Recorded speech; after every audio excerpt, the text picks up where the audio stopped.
Everyone, welcome back to my new vlog. कैसे हैं आप सभी? आई होप आप सभी अच्छे होंगे और मैं भी ठीक हूँ। तो फ्रेंड्स, ये वीडियो है सैटरडे का और सुबह हो गई है। सुबह के बज गए हैं अभी 5 और शुरुआत हो गई है हमारे दिन की सुबह के 5 बजे से। और बहुत ही सुहानी सी सुबह थी।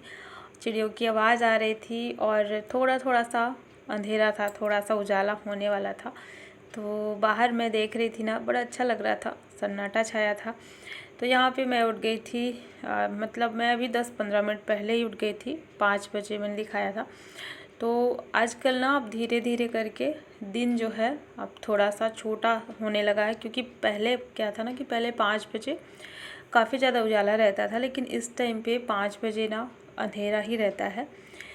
तो चलिए अब मैं चलती हूँ, वॉक पे जाऊँगी। जल्दी जल्दी से मैंने अपना पानी लिया है। मैं जब भी उठती हूँ ना, तुरंत से किचन में ही जाती हूँ, सबसे पहले मैं पानी लेती हूँ। और एक तरह से कहना चाहिए ना, सीधा जैसे मैं बिस्तर से उठती हूँ सीधा मैं किचन में ही जाती हूँ और कहीं नहीं। तो पानी मैं बहुत जल्दी लेती हूँ और पानी जल्दी से लेने के बाद और फिर मैं रेडी होकर के अब जाऊँगी वॉक पे। और यहाँ पर हस्बैंड जो है रेडी हो गए थे, तो वो यहाँ पे मेरा वेट कर रहे थे, क्योंकि मुझे थोड़ा ज़्यादा टाइम लग जाता है। क्योंकि जैसे रेडी होना है, बाल वगैरह बांधना है, तो इसमें थोड़ा ज़्यादा समय लग जाता है और इसीलिए यहाँ पे हस्बैंड वेट कर रहे थे मेरा।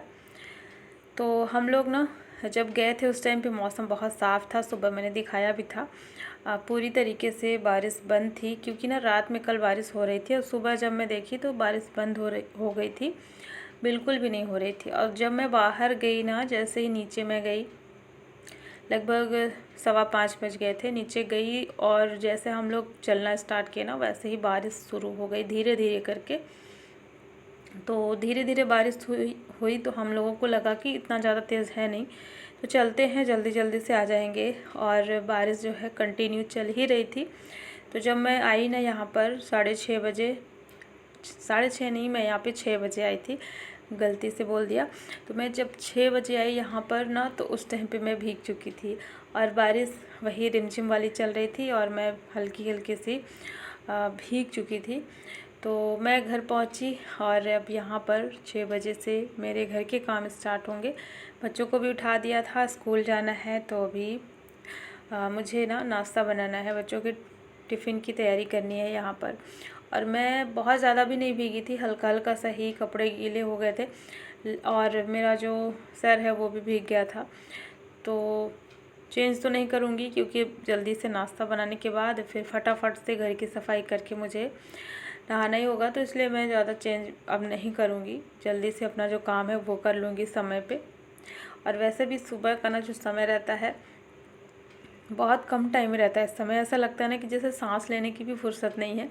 तो मैं जैसे ही आती हूँ, सीधा मुँह हाथ धुल करके, पैर धुल करके और सीधा मैं किचन में ही आ जाती हूँ, ताकि मैं जल्दी से बच्चों के लिए नाश्ता बना दूँ और लेट ना हो, क्योंकि बहुत जल्दी जल्दी सुबह का टाइम भागता है। और ऐसे ही मतलब जब मैं सुबह उठती हूँ ना, उसके बाद से ही मेरा जो शुरू होता है मेरी दिनचर्या, तो ऐसे ही होती है कि 1 मिनट के लिए भी टाइम नहीं रहता कि मैं थोड़ा सा 1 मिनट के लिए भी थोड़ा रुक जाऊं। अगर रुक जाऊंगी ना, तो फिर मेरे काम के लिए मुझे बहुत लेट हो जाता है। तो फटाफट से जब मैं यहाँ पे आई ना, तो जल्दी से बर्तन रखे हुए थे, उनको मैंने सेट कर दिया। बर्तन यहाँ पे ज़्यादा थे, तो इसलिए मैंने इनको जल्दी से सेट कर दिया है, क्योंकि यहाँ प्लेटफॉर्म में जब ये रखे रहते हैं ना, तो फिर मुझे थोड़ा अजीब सा लगता है, मतलब काम करने में मज़ा नहीं आता है प्लेटफॉर्म अगर भरा रहता है। तो इसलिए मैंने इसको खाली कर दिया है और जितने ज़रूरत के हैं उतने मैंने छोड़ दिया टोकरी में। और चलिए अब जल्दी से कर लेते हैं यहाँ पर सब्ज़ी की तैयारी। तो मैं यहाँ पर सब्ज़ी ही बनाऊँगी, सब्ज़ी पराठे बनाऊँगी और अरबी की सब्ज़ी बनाऊँगी। तो अरबी मैंने रात में ही बॉईल कर ली थी और सुबह वाली जो तैयारी रहती है मुझे करनी होती है, वो मैं रात में कर लेती हूँ। तो जैसे अरबी को बॉईल होना, फिर ठंडा होना, फिर उसको छीलना, तो काफ़ी समय लग जाता है। तो रात में मैं इसको बॉईल करके रख देती हूँ फ्रिज में। और जब मैं गई थी ना सुबह, तो इसको मैं निकाल करके गई थी ताकि ये नॉर्मल हो जाए। तो बस अभी जो है यहाँ पे लहसुन, हरी मिर्च और प्याज और टमाटर को मैंने काट लिया है। और अरबी जो कि मैंने बाहर निकाला हुआ था ना, छिली हुई थी, बस उसको काटना था। तो अरबी इसको छोटे छोटे पीस में काट लेंगे, फिर इसकी सब्ज़ी बनाएंगे। तो यहाँ पर कढ़ाई में तेल गरम करके जल्दी से मैंने इसमें डाल दिया है जीरा, मेथी, थोड़ा सा राई डाल दिया है और थोड़ा सा हींग पाउडर डाल दिया है। और इसमें लहसुन और हरी मिर्च ऐड करेंगे, प्याज ऐड करेंगे। और जब ये थोड़ा फ्राई हो जाएगा तो फिर इसमें टमाटर डाल देंगे और थोड़ा सा हल्दी पाउडर, नमक और गरम मसाला डाल देंगे। इसके बाद इन सबको अच्छे से पका लेंगे और पकाने के बाद यहाँ पर जैसे ही सब अच्छे से पक जाएगा तो फिर इसमें कटी हुई अरबी डाल देंगे और इसको भी अच्छे से मिक्स कर देंगे। और मिक्स करने के बाद जो है इसको मीडियम फ्लेम में छोड़ देंगे। तो ये थोड़ी देर अच्छे से पक जाएगा ताकि सारे मसाले वगैरह जो भी हैं अरबी में अच्छे से मिक्स हो जाएं। तो अरबी की सब्ज़ी बहुत जल्दी बन जाती है इस तरीके से अगर थोड़ी सी तैयारी रहे तो यहाँ पर जल्दी से अभी मैं इसको रख देती हूँ साइड में दूसरे वाले गैस चूल्हे में, और इधर साइड में बना लेती हूँ पराठे। तो देखिए अरबी ना इस तरीके से अभी पक गई है और बहुत अच्छी आज खिली खिली से बनी है। ये दूसरे टाइप की अरबी थी, दो तरह से आती है, जिसमें एक रहती है ना बहुत चिपचिपी सी हो जाती है और बहुत जल्दी घुल जाती है, मतलब वो मिक्स हो जाती है बहुत जल्दी। तो ये थोड़ी अलग टाइप की थी, तो मुझे ना यही वाली अच्छी लगती है। ये थोड़ा सा अलग अलग सी रहती है, आलू के जैसे रहती है। तो यहाँ पर जब ये सब्ज़ी अच्छे से पक जाएगी तो मैं इसको निकाल देती हूँ टिफ़िन में बच्चों के, और जो बाकी बची हुई सब्ज़ी रहेगी मैं उसमें थोड़ा सा पानी डाल दूँगी। तो घर में क्योंकि सबको थोड़ा सा जूस वाली सब्ज़ी पसंद है तो इसीलिए मैं इसमें पानी ऐड कर दूँगी, और बच्चों के टिफ़िन के लिए मैंने पहले ही निकाल दिया था। तो यहाँ पर ये तैयारी हो गई थी और बच्चे भी पीछे इधर लगे हुए हैं अपनी अपनी तैयारी में। नहाना धोना सबका हो चुका था। इसके बाद जो है ये लोग अपना बॉटल में पानी भर रहे थे, और साथ ही साथ अभी यहाँ पर मैं पराठे बना दूँगी। तो पराठे बनाने के बाद जो है मैं टिफ़िन पैक करके और दे देती हूँ, बच्चे फिर उठा करके यहाँ से ले जाएंगे। तो बस फटाफट यहाँ ये सारे काम चल रहे थे, और ये सब करते करते लगभग 6:45 बज गए थे, और 6:45 मतलब 6:50 तक मेरा सब काम हो जाता है, क्योंकि इस टाइम पे सब लोग रेडी हो जाते हैं। बच्चों का सब काम हो जाता है, टिफ़िन वगैरह रख करके वो लोग तैयार होकर के बैठ जाते हैं, और फिर बस का वेट होता रहता है, क्योंकि इस टाइम पे फिर बस आ जाती है 7 बजे तक। तो बच्चों का काम जो है हो चुका है। और हमारे यहाँ पे ना अभी बारिश चल रही है, तो मैंने बताया था ना कि सुबह बारिश हो रही थी, और सुबह से अभी जो है बारिश कंटिन्यू चल रही है। तो मौसम तो बड़ा अच्छा है, ठंडा ठंडा सा हो गया है, और धूप का तो नामो निशान नहीं है, क्योंकि अभी कुछ टाइम पहले से ना 1 हफ्ते 10 दिन पहले से बहुत तेज़ गर्मी हो रखी थी, बहुत ही ज़्यादा धूप हो रखी थी। तो इसके बाद बारिश शुरू हो गई तो बड़ा अच्छा लग रहा है, थोड़ा सा राहत मिल रही है। और बस यहाँ पर बच्चों को मैंने भेज दिया स्कूल, और स्कूल भेजने के बाद चलिए अब कर लेते हैं अपने घर के बाकी और काम। तो मम्मी मेरी बाहर बैठी थी, बारिश को निहारते हुए बालकनी में बैठी थी, और हस्बैंड भी अभी थोड़ा सा ना जैसे बाहर से आए हैं वॉक करके, अपना एक्सरसाइज वगैरह करके जब वो आते हैं तो थोड़ा सा लेट जाते हैं हॉल में, मतलब आराम कर रहे होते हैं। तब तक अभी मैं अंदर का कुछ काम कर लेती हूँ यहाँ, क्योंकि बहुत कपड़े फैले हुए हैं, और इस वाले रूम को मुझे थोड़ा ठीक भी करना है। तो जब सब पूरा खाली हो जाता है ना, जैसे कि हस्बैंड अभी वहाँ पे लेटे हुए आराम कर रहे हैं, तो जब वो वहाँ से उठ जाएंगे तो फिर इसके बाद मैं पूरे घर की सफाई करूँगी। जब तक मैं दोनों रूम को साफ़ कर लेती हूँ, क्योंकि दोनों बेड ना बहुत ज़्यादा फैल जाता है। सुबह के टाइम पे काफ़ी ज़्यादा इसमें सामान और कपड़े सब कुछ इधर उधर हो जाता है। तो एक बार सुबह में सबको अच्छे से मैं सेट कर दूँगी। और मौसम थोड़ा ठंडा था आज, और आरुष की भी थोड़ी तबीयत ठीक नहीं थी, तो यहाँ पे ब्लैंकेट जो है वो निकली हुई थी, और मैं आज सोच रही थी कि आज ब्लैंकेट को मैं धुल दूँगी, क्योंकि अब आरुष की तबीयत ठीक है। तो फीवर आने के बाद वैसे भी सारे कपड़ों को मैं धुल लेती हूँ, लेकिन आज मौसम बहुत ख़राब हो गया है, तो आज तो बिल्कुल भी नहीं धुलूँगी, क्योंकि जितने डेली वाले कपड़े हैं वही सूख जाएं तो बहुत बड़ी बात है। ऐसे मौसम में अलग से मैं और कोई काम नहीं निकालूँगी। तो बस चलिए यहाँ पे अभी इनको सबको फोल्ड करके रख देते हैं। बाद में जब मौसम ठीक हो जाएगा, जब बारिश बंद हो जाएगी, जब धूप निकलेगी, तब ये सारे एक्स्ट्रा वाले कपड़े मैं साफ़ करूँगी। अभी यहाँ पर मैंने पूरा बिस्तर वगैरह सब कुछ सेट कर दिया है और सब कुछ सही कर दिया है, तो पूरा जो रूम है अच्छा लगने लगा है। और यहाँ पर अभी ना दवाइयाँ वगैरह रखी थी, वही मैं देख रही थी कि कौन सी दवाइयाँ रखी हैं, कौन सी है क्या। मतलब एक होता है ना कि जैसे पैरासीटामॉल वगैरह रहती है ना, तो इसकी ज़रूरत पड़ती रहती है। वही मैं देख रही थी कि इसको मैं सही से रख दूँगी, क्योंकि बच्चों की तबीयत फिर आए दिन ख़राब होती रहती है और फिर अचानक से दवाइयाँ जब ज़रूरत पड़ती है तो फिर मिलती नहीं है, तो इसको मैं ध्यान से रख दूँगी। वही मैं देख रही थी। तो अंदर का रूम दोनों मैंने ठीक कर लिया है। इसके बाद फिर हस्बैंड चले गए थे, वो भी अपना अब नहाने के लिए चले गए थे। तो जब तक ये हॉल अब खाली हो गया है तो अब कर लेते हैं यहाँ की सफाई। और आज ना थोड़ा अच्छा भी लग रहा था मौसम, पता नहीं क्यों मौसम की वजह से ही हमारा माइंड जो है चेंज हो जाता है।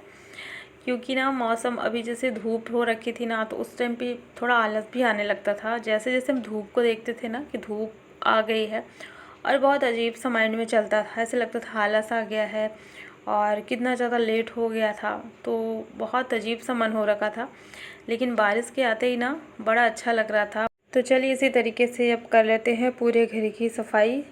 और जब भी हम खुश होकर के कोई काम करते हैं ना, तो वो काम अच्छा होता है और बहुत अच्छा होता है।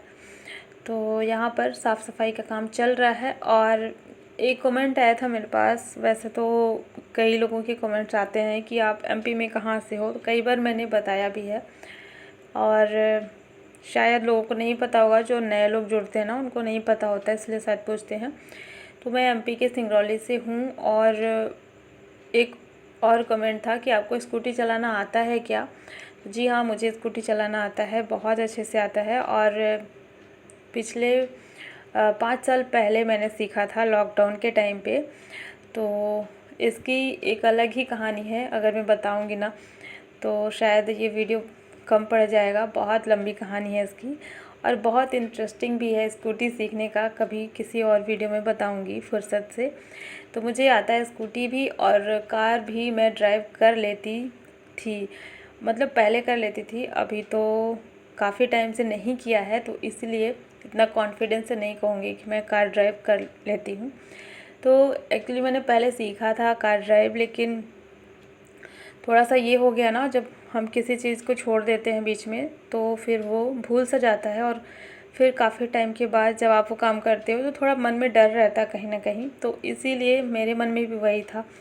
अभी ना मैं सोच भी नहीं सकती हूँ, मुझे बहुत ज़्यादा डर लगता है, तो इसलिए मैंने बाद में फिर कभी ट्राई भी नहीं किया कार चलाने का। और उससे पहले अभी मैंने लगभग 4-5 साल पहले मैंने सीखा था कार भी। तो स्कूटी की तो आदत रहती है ना, जैसे हम रेगुलर कहीं ना कहीं जाते रहते हैं, तो इसलिए स्कूटी का दिक्कत नहीं है, वो तो काफ़ी अच्छे से आता है। लेकिन कार का है थोड़ा सा, सीख करके मैंने छोड़ दिया, यही मेरी सबसे बड़ी गलती थी। और मैं आज भी पछताती हूँ कि क्यों मैंने छोड़ दिया। मैं करती रहती तो अच्छा रहता मेरे लिए, और काश आज अगर मैं करती रहती कंटिन्यू तो आज मैं परफेक्ट हो जाती उस काम में। तो इससे ना कुछ सीख मिलती है कि अगर आप कोई काम करना चाहते हो ना, तो आप उसको पूरे लगन से और कंटिन्यू करते रहिए। और अगर आप उसको छोड़ देते हैं ना बीच में, तो काम वहीं पे फिर गड़बड़ हो जाता है। फिर एक तो हमारा माइंड से इंटरेस्ट भी ख़त्म हो जाता है कि छोड़ो अब मुझे नहीं करना। और जब आप बहुत दिन बाद करते हो तो फिर से वहीं आप पहुंच जाते हो जहां से आपने शुरू किया था, जीरो से। जैसे हम शुरुआत करते हैं ना किसी भी चीज़ को सीखने की, तो फिर हम वहीं पहुंच जाते हैं बहुत दिन के बाद जब सीखते हैं। तो मेरे साथ भी कुछ ऐसा ही है, बहुत ज़्यादा मन में डर है कहीं ना कहीं, क्योंकि अकेली मैं ज़्यादा निकली नहीं थी। हस्बैंड मुझे सिखाए थे कार ड्राइव करना, तो उन्हीं के साथ में मैंने सीखा था। उस टाइम पे मैं यूट्यूब पे नहीं थी, ये 5 साल पहले की बात है। तो बहुत अच्छे से मैं सीख गई थी, लेकिन वही था, कभी चलाया नहीं अकेले लेकर के, कभी निकली नहीं, और बहुत तभी लंबा टाइम भी हो गया, गैप भी हो गया। तो चलिए यहाँ पर आपके सवालों के जवाब भी दे दिए हैं और फटाफट से मैंने पोछा लगाया। इसके बाद मैं यहाँ पे आ गई हूँ वॉश बेसिन को साफ़ करने के लिए। और वॉश बेसिन वैसे ज़्यादा गंदा होता नहीं है, लेकिन क्या है ना कि जैसे हल्दी का निशान इसमें दिख रहा था, तो वो थोड़ा अच्छा नहीं लग रहा था। और उसकी क्योंकि गार्गल करते हैं ना, तो जैसे गले में इन्फेक्शन होता है, तो हल्दी और नमक डाल करके गर्म पानी से गार्गल करते हैं ना, तो उससे राहत मिलती है। तो इसी वजह से ना, हल्दी की वजह से यहाँ पे काफ़ी गंदा दिख रहा था। तो मैंने सोचा मैं हाथ के हाथ जल्दी से इसको साफ़ कर लेती हूँ। और साथ ही मैंने मिरर को भी साफ़ कर दिया है। यहाँ पे जो मिरर लगा था उसमें थोड़ा निरमा डाल करके धुल दिया है। और वॉइस ओवर करते समय मेरी जो वॉइस है और वीडियो थोड़ा सा आगे पीछे हो जाता है, तो इसके लिए माफ़ कीजिएगा, क्योंकि बात करते करते ना पता नहीं चलता, जब हमारी बात पूरी होती है पता चलता है वीडियो क्लिप दूसरी आ गई है। तो इसके लिए भी माफ़ करिएगा, हो जाता है कभी कभी, कई बार ऐसा हो जाता है, तो आप लोग थोड़ा एडजस्ट कर लीजिएगा। और ये चीज़ें चलती रहती है, क्योंकि जब हम बात करते हैं ना थोड़ा सा बदलने लगता है वीडियो क्लिप और बात जो है लंबी हो जाती है। तो देखिए मैं आ गई थी यहाँ पे जल्दी से रोटियां बनाने के लिए। जैसे मम्मी के लिए, हस्बैंड के लिए बनाऊंगी पराठे, और मैंने अपने लिए जो है ये बनाया है स्प्राउट्स। तो इसमें चना है और हरी मूंग है और मूंगफली है, जिनको मैंने भिगा करके रखा हुआ है फ्रिज में। तो 2-3 दिन के लिए एक साथ ही मैं इसको भिगा के रख लेती हूँ, और जब ये ख़त्म हो जाएगा फिर से मैं 2-3 दिन के लिए भिगा के रख लूँगी। तो इसमें आज मैंने खीरा वगैरह कुछ भी नहीं डाला है, सिर्फ थोड़ा सा नमक और थोड़ा सा नींबू का रस डाल करके, और थोड़ी सी हरी मिर्च भी डाल लेंगे और फिर इसको खा लेंगे। तो मेरा यही नाश्ता है। और फिर इसके बाद मुझे भूख लगेगी तो फिर मैं 1-2 रोटी खा भी लेती हूँ, अगर नहीं लगेगी तो नहीं भी खाऊंगी। तो ये हेल्दी सा मेरा नाश्ता था। इसके बाद जो है अब मैं चाय बना रही थी, और यहाँ पर मैं अपने लिए और मम्मी के लिए चाय यहाँ पे लेकर के आ रही थी, क्योंकि हस्बैंड पहले ही चले गए थे। तो लास्ट में हम सास बहू बचते हैं, तो हम लोग आराम से बैठ के बात करते करते फिर अपनी चाय पीते हैं। तो ये तो हो गया था मेरा सुबह से लेकर के 9 बजे तक का टाइम। कैसे बीत जाता है बिल्कुल पता ही नहीं चलता, घर में काम करते, और इस तरीके से मेरी जो दिनचर्या है, तो इन सारी चीज़ों में ना काफ़ी ज़्यादा मैं बिज़ी हो जाती हूँ। सुबह 5 बजे से उठ कर के 9 बजे तक। और यहाँ पर देखिए फिर चाय पीने के बाद मैंने जो है अपना किचन पूरा साफ़ कर लिया है। सारे जो नाश्ते के बर्तन थे और किचन प्लेटफॉर्म को भी साफ़ कर लिया है। यहाँ अभी इंडक्शन नहीं रखा है, यहाँ से मैंने हटा लिया है, थोड़ा खाली खाली सा लग रहा है। और अंदर के सब काम हो गए थे, और इसके बाद बस रह गया था कपड़े सुखाने का काम। तो बारिश सुबह हो रही थी, लेकिन अभी जो है बंद हो गई थी। मुझे लगा कि हो सकता है बारिश अब ना हो, इसलिए मैं आ गई थी कपड़े सुखाने के लिए। क्योंकि अगर थोड़े से कपड़े होते तो मैं अंदर भी सुखा लेती, लेकिन कपड़े बहुत सारे थे, जैसे घर में सभी के थे, तो इसीलिए मैं इनको बाहर डाल दे रही हूँ। और मुझे पता नहीं था, जब मैं सारे कपड़े सुखाने के बाद अंदर आ गई थी ना, तो बारिश होने लगी थी, और मुझे पता भी नहीं चला, क्योंकि अभी जो बारिश हो रही है एकदम साइलेंट वाली हो रही है, पता नहीं चला सारे कपड़े मेरे भीग चुके थे। तो चलिए फ्रेंड्स, आज का ये व्लॉग भी मैं यहीं पे एंड करती हूँ।